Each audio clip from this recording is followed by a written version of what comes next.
Okay, so now let's do some examples using these magic fourth chords. Let's start here on the first example. This is all based off of 2-5-1 progression, okay? Which is just basic D minor 7, G7, C major 7. Okay, so here's D minor 7. If you remember that fourth voicing I told you that I used a lot for minor, okay? It's what I'm using right here is I'm using the voicing in measure 17, right? Now here I have fourths built off of the third, right? Okay. Now you might think that's a little low. I would think that it's a little low as well, but I'm just doing it here just for an example so you can see. In real life, you'd probably take that third out, since you're already playing it over here anyway, and just play root 7. Okay, so there's C major 7. Okay, and this is, once again, fourths built up off of the 6. Okay. So his notes, once again, for D minor is D, G, C, F, and A. This is the root, the 11th, the flat 7th, the flat 3rd, and the 5th. To G7, this is G, the root, F, the flat 7th, B, the 3rd, E, the 13th, and A, the 9th. To finally C major 7, this is C, the root, E, the 3rd, A, the 6th, D, the 9th, and G, the 5th. Very common 2-5-1 progression. Let me do it in another key. This is in the key of F, so here's G minor 7. Okay. There's C7. Notice how now I can play the 3rd here. All right. I can also do this. Now to F major.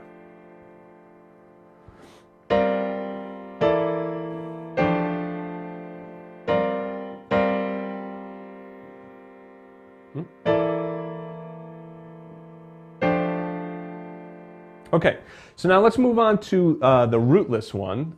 This one does not use any roots at all. Okay, this is, and you'll notice that there's little numbers now in between the staff. It says 16, then 13, then 5.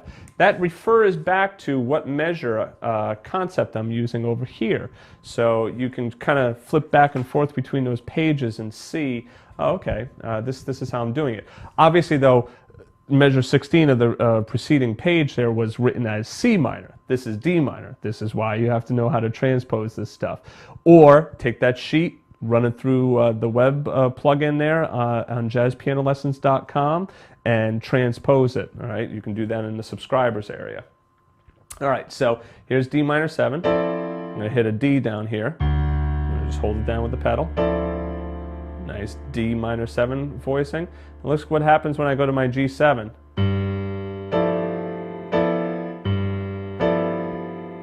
Right? Watch the right hand as I do that. And then here's G7. Nothing moved, right? In fact, all I did was I moved the C down to a B. Because this is the 7th, this is 3 and 7 on D minor. 3 and 7 resolve to 7 and 3 on G7. Think about that. 3 and 7 resolve to 7 and 3. Remember that for a second. Okay, so to G7 and now to C major 7. Now I told you before, 3 and 7 resolve to 7 and 3. Well, now 7 and 3 for G7 resolves to 3 and 7 for C major 7. It's a very interesting relationship there. Okay, so once again, D minor 7, G7, C major 7.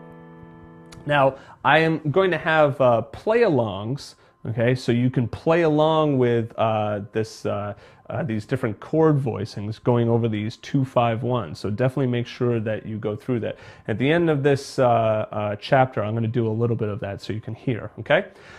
All right, so now let's take a look at the roots added once again. There's that our D minor 7 chord voicing, right? That fourth voicing that I like. And then G7, right? And then this, I already talked about this one, right?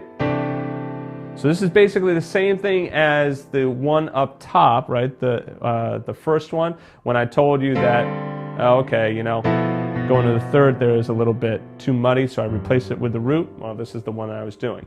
If you were up higher, you could get away with doing just 3 and 7 in example 1. Okay, now let's move on down to the altered sound. This is a lot of nice stuff here. D minor 7. So what I'm doing is 7 and 3 is my guide tone, and then this is fourths built up on the 5th. All right. Listen to that sound. Does that sound nice? So there's D minor 7. So it's C, F, A, D, and G. Okay. Then I move to G7. And, you know, like I said, I'm just moving my fingers just so you can see what I'm playing here. Okay. And this is B, F, B flat, E flat, A flat. Okay, and that's a G7, sharp 9, flat 13, flat 9, okay, or a G7 altered sound to your C major 7. Fourth, once again, built on the 6th. Notice that's also the same fourths as the first chord, the D minor, okay? And all that's happening is I'm just moving up a half step here to go to the G7. I can also do that for C major 7. See what I'm doing? I'm keeping the B natural here. But look at how easy that is. Let me go through it nice and slow once again, okay? So here's D minor 7. Now the change is I'm going to move this C down to B for the third for my G7. In the right hand, I'm going to move this entire fourth pattern up a half step. Okay, nice. And all I'm going to do in the right hand is move right back to where I was, but this time this top note, F, is going to move down to E with it. Now, notice I play all the notes together again. I don't want to do this.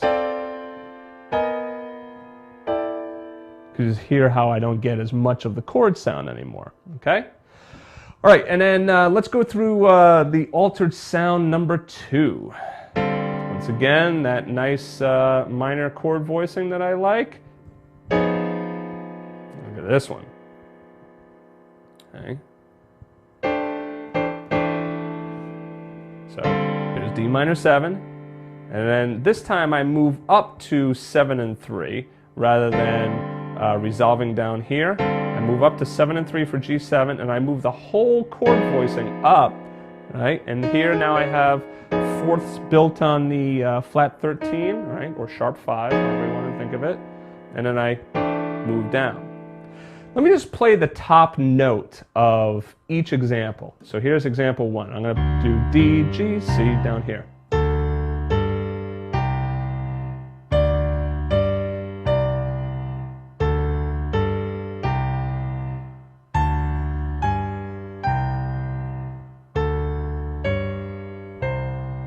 So you hear how that top line has a melodic motion to it. It's not like I'm doing this, you know. Okay, it's this nice, smooth motion. That's voice leading, okay? All right, so let me just do that altered sound number 2 one more time.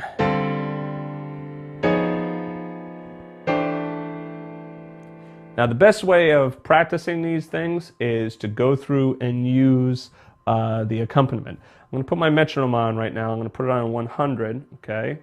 That's what the accompaniment is going to be at, and I'm going to just dub in some, oops.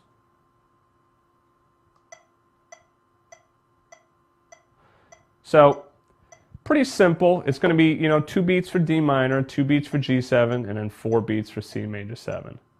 So what I'm going to do is I'm going to do roots at, I'm going to start right at measure 3, rootless, and I'm going to go down and do all 4 of those, since the top one is really the same thing as the third one, okay? Here we go. 1, 2, 1, 2, 3, 4. Again. One more time. Next one. Ready, go. 2 more times. 1 more time. to next one. Whoops. You make a mistake, you keep going. Right? All right, again. Anytime you make a mistake like that, you got to keep it going, okay? So, last one. Whoa! Oh, I'm mistaken there. I got to keep the time going though, right? Here I go. 2, 3.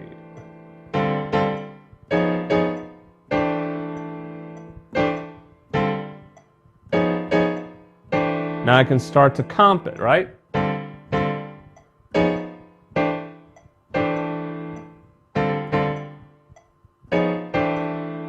Now I can go back to the altered number 1 this time. 2, 3. Back down.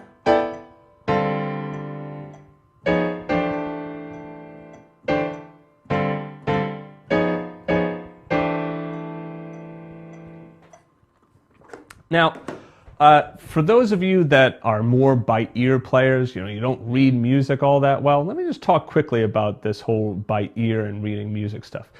Learning stuff by ear or visually is great, but learning how to read music, at least at a basic level, is really important because that's how we communicate. Just like the written word, imagine if you always had to have like a phone conversation or hear an audio message in order to be able to understand what someone was saying. It's nice to be able to have a letter and read the letter and get the point of what someone is saying, or read a book. Now, I'm not the best reader in the world. I mean, I'll tell you honestly. I can read music, but I do a whole approach in which I use reading.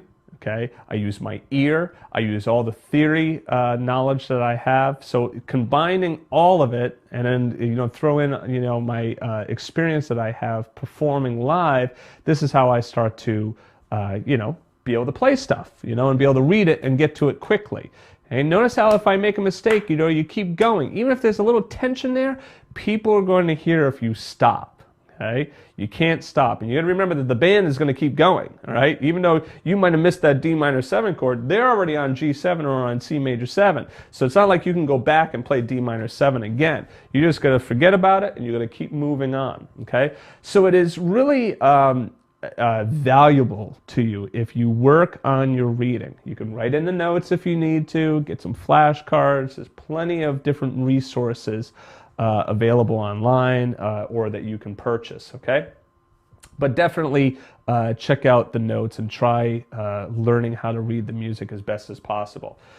Okay, so go through the play-alongs, all right, and have fun with the play-alongs. I'll put them on a variety of tempos so that it's not going to be too fast or not too slow for you. Okay, so take care.